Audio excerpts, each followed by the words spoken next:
dilakukan PSSI untuk menyambut round 3 kualifikasi Piala Dunia. Yap, setelah AFF, kemungkinan besar akan difokuskan untuk tim muda. Maka timnas senior benar-benar difokuskan untuk total berjuang di round 3. Maklum, bagaimanapun ini adalah kesempatan besar bagi Indonesia untuk mencapai level yang lebih tinggi. It doesn't matter hasilnya seperti apa, namun yang pasti jika semua persiapan dilakukan secara maksimal, maka semoga saja hasilnya juga maksimal. Nah, salah satu poin yang kayaknya benar-benar diupayakan PSSI adalah dengan memperkuat sektor depan. Pasalnya hal itu juga yang sedang dipusingkan oleh Coach Shin. Karena sejauh ini, para ujung tombak yang dicoba belum memenuhi standar. Maka dari itu, jika udah ada, dengan keberadaan Rafael dan Ragnar di posisi sayap, komposisi lini depan Garuda, benar-benar baru bisa dikatakan ideal, selain tentunya juga memperkuat sektor lain.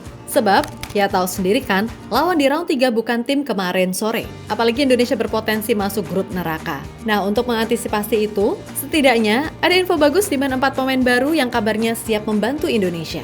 Di mana mereka adalah Mauro Zylstra, Dan Zandbergen, Tristan Goyer, dan Ole Roemeny. Lantas gimana sih proyeksi yang sebenarnya? Sebab jika itu terjadi, walah, komposisi timnas setidaknya beberapa persen lebih bagus dari yang sekarang ada.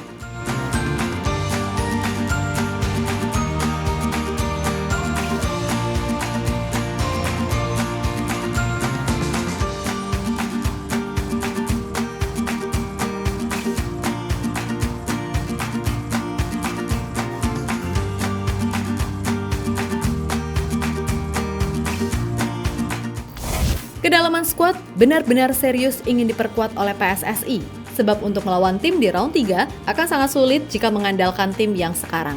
Fair aja, memang untuk starting 11 mungkin gak ada masalah, namun jika diukur dari kedalaman skuad maka jelas masih sangat kurang. Apalagi di match awal round 3, Justin Hubner dan Jordi Amat akan absen lantaran akumulasi kartu. Jelas itu menjadi lubang yang cukup besar, terutama jika persoalan Elkan Bagot tak kunjung usai. Karena ya mau gimana-gimana, kualitas Elkan masih sangat dibutuhkan, sehingga banyak yang berharap masalah Elkan ini segera kelar. Begitupun soal Martin Paes di CES. Juga diharapkan bisa clear di bulan Agustus hingga September bisa main.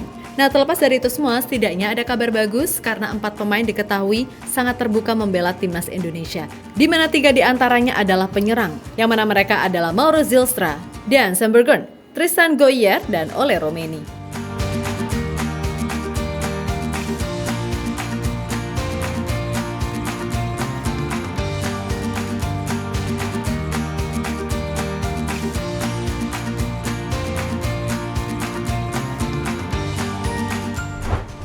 Ya, pertama kita mulai dulu dari Mauro Zylstra, penyerang 19 tahun bertinggi 188 cm tersebut yang baru aja pindah ke Volendam adalah salah satu penyerang potensial yang ada di Liga Belanda. Di musim 2023-2024 tercatat ia mampu mencetak 8 gol dan 1 assist dari 13 pertandingan di kompetisi U21 Liga Belanda bersama NEC Nijmegen, yang mana itu menjadikannya sebagai top skor nomor 2 di kompetisi tersebut. Yap, dalam interviunya bersama Yusa Nugraha, pemain berdarah Bandung tersebut menyatakan sangat terbuka untuk membela Indonesia. Sebenarnya, dulu ia pernah dihubungi namun belum secara ofisial. Nah, ia berharap jika Fardi Bahdim atau Pak Hamdan bisa membantunya untuk berkomunikasi dengan PSSI, karena ia pun sekali lagi menyatakan sangat terbuka untuk membela Indonesia. Secara kualitas, tentu saja Mauro adalah salah satu bakat potensial yang dimiliki Belanda. Maka dari itu, akan sangat bagus jika Indonesia punya pemain sepertinya yang emang bernaluri sebagai goal getter. Dan meskipun usianya masih muda, ia terhitung sebagai pemain yang sudah punya mental bagus. Ibaratnya dipoles dikit lagi mateng nih pemain.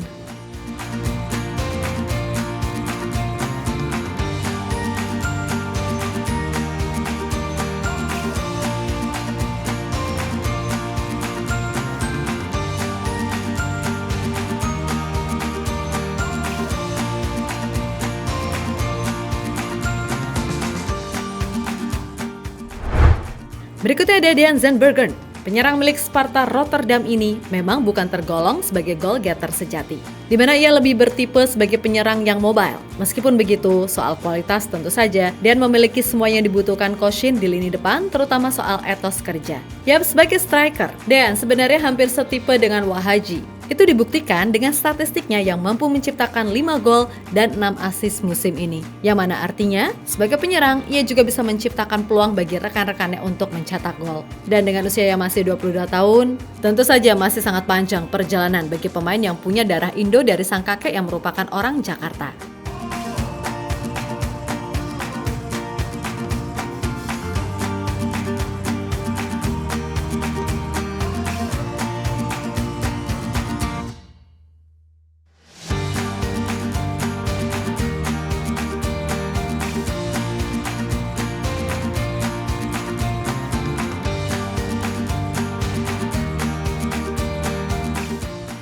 Yang ketiga adalah Tristan Goyer. Pemain ini bisa dibilang sangat-sangat bagus jika nantinya bermain untuk Indonesia. Maklum, ia dianggap sebagai aset penting milik Ajax Amsterdam dan dia udah 13 kali dipercaya main di tim utama Ajax. Yap, secara posisi pemain 19 tahun tersebut tergolong serba bisa, di mana ia bisa main sebagai bek tengah, bek sayap, dan sebagai winger. Secara peluang membela timnas, tentu Tristan ini diketahui cukup berminat. Apalagi setelah ia melakukan video call bersama Pak Hamdan Hamedan, serta mengeluarkan statement akan ada kabar baik darinya, membuat publik makin tak sabar menantikan pemain berdarah Maluku tersebut.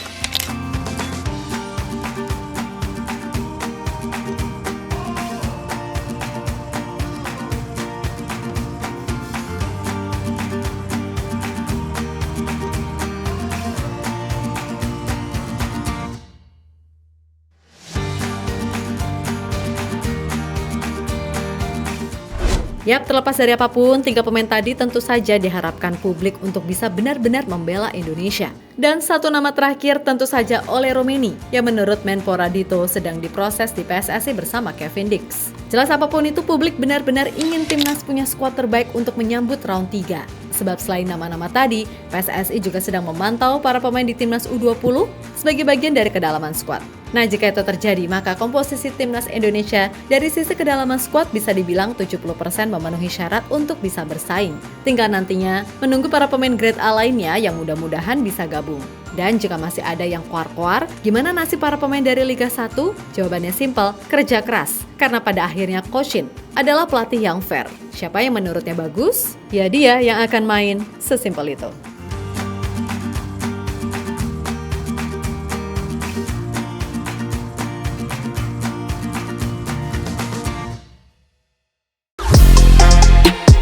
Halo, izin iklan sebentar ya guys. Jadikan ruangmu bernuansa timnas. Temukan beragam poster dinding, sepak bola dan timnas dengan desain menawan, kualitas premium dan harga yang tidak akan menguras kantong. Segera klik link Shopee di deskripsi video ini dan dukung timnas dengan sepenuh hati.